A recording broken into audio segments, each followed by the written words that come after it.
Have you ever had the experience of getting into your car in the driver's seat, turning on the ignition switch and pressing the accelerator, only to discover that the car is not moving ahead as expected, and then you realize that the handbrake has not been disengaged?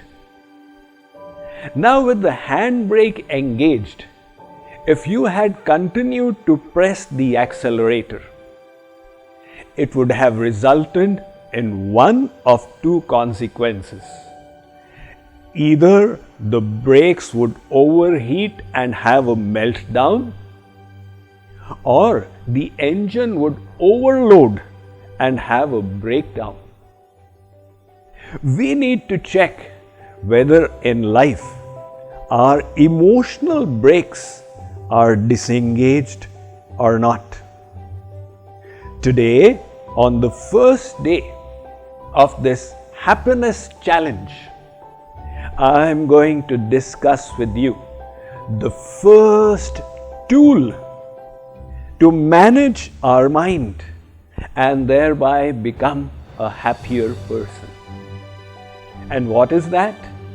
To disengage our emotions from the external situation. Very often, the circumstances are not under our control.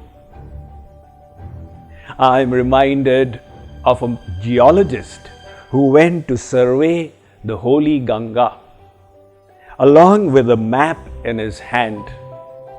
As he walked along, in one place the map said the Ganga should veer to the right, but the Ganga was turning leftward.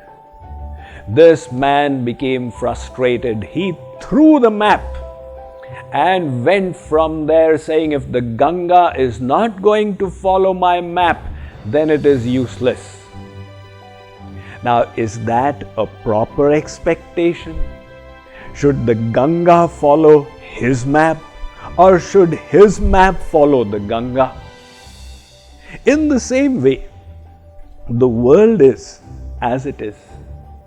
Can we not just shift our attitude a bit to make it happier? Two friends, having been in an accident together, were admitted to the same ward of a hospital. Both were bedridden, but the first friend would be made to sit up for 1 hour every day to drain out the fluid from his lungs. During that time, he would get to see outside the only window of that ward.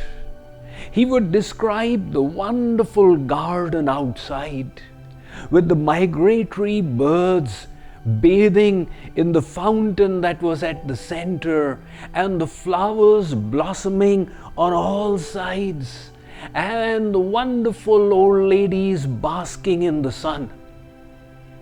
Hearing it all, the second friend's world would come alive.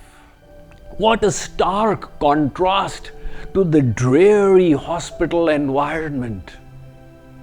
But then he began resenting. Why does this guy get to have all the fun? Why is God so unfair upon me? One night, the first friend began coughing. It was a different kind of cough, as if he was choking. The appropriate thing would have been to press the emergency bell, but he could not think of it. The second best thing would have been for his friend to press his emergency bell and call the staff. But he was so full of hatred, he thought, he is suffering, good, he deserves it. The first friend continued to cough for a little while, and then all was quiet. In the morning, the nurses discovered the dead body and removed it without much ado. The second person allowed a few days to go by to avoid any suspicion. Then he made a request. Can my bed be moved close to the window? The nurses said, that's fair enough. He was moved to the other side. He then requested, I am now reasonably well. Can I be made to sit for a little while? They hoisted him up, and he looked out of the window and saw the stark wall of the nearby warehouse. He asked the hospital staff, what is this? They said, this is the warehouse next to our hospital. But, he asked, what was it that my friend was seeing? They responded, that was the beauty of his own mind. The moral here is that no circumstance can force us to be unhappy. If we are gloomy, it is always a choice that we make, and we can choose to think differently. Let us exercise this tool to make ourselves happier.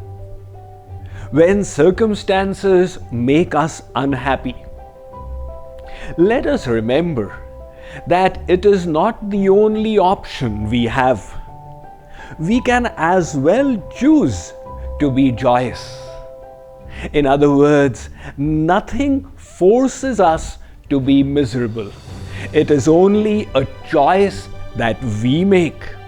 As the saying goes in English, two men looked out from the prison bars. One saw the mud and the other saw the stars.